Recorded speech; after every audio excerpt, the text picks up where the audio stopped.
Good morning. My name is Tissa Wijeratna, neurologist from Melbourne. Today I'm going to share a story. Last week, one of my patients with Parkinson's disease, I have his permission to share this story without giving too much personal detail. He bought his Parkinson's medications to me, and his wife told me that because of the side effects, this particular gentleman had Parkinson's disease for a long time. I know that I have not talked about Parkinson's disease treatment yet, but this story is giving me segue to go back to history of Parkinson's disease. That's why I'm sharing this story with you. So his wife told me that because of the side effects, they have opted to replace the lunchtime tablet that I have prescribed to this gentleman with a healthcare product called Mucuna Bean that she has purchased from a healthcare shop as it has caused less side effects. I supported this notion given that my patient is feeling better, and I gave them the rationale for that also. Now, based on this story, let me go back to history of Parkinson's disease. Last week, I told you the motor features of Parkinson's disease. I told you that I will talk about other features and treatment on a future program. Parkinson's disease was described in Western medicine around 18th century, if I remember correctly, 1817, by a British surgeon with the name James Parkinson. Hence the name Parkinson's disease. And treatment for Parkinson's disease, we in Western medicine discovered probably around 50 years ago. But if you go back to 5,000 years ago, in original Sanskrit books, if you read Charakas or Shushrutas books, they recognize Parkinson's disease at that time, before Hippocrates was born even. 5,000 years ago I am talking about. They named this illness as Camper Vata. I have read a couple of PhD theses on this topic by Indian Ayurvedic the postgraduate students in the past. So they named this illness as Camper Vata.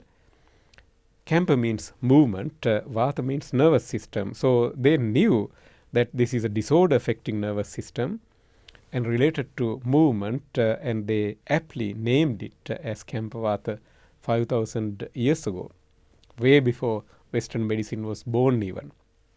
And this is the other bit which relate to the story that I just shared with you.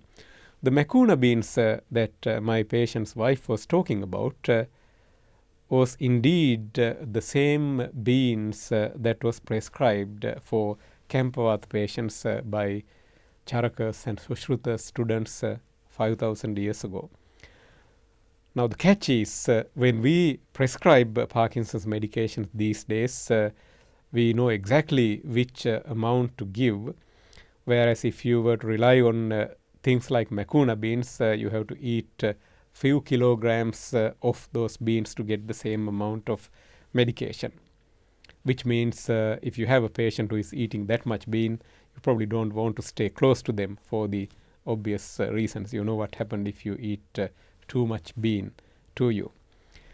So the point of this program today is to introduce you to some of the historical facts that in Eastern philosophy and Eastern literature, we had some of this knowledge way before the Western medicine discovered some of these things, certainly in Parkinson's disease.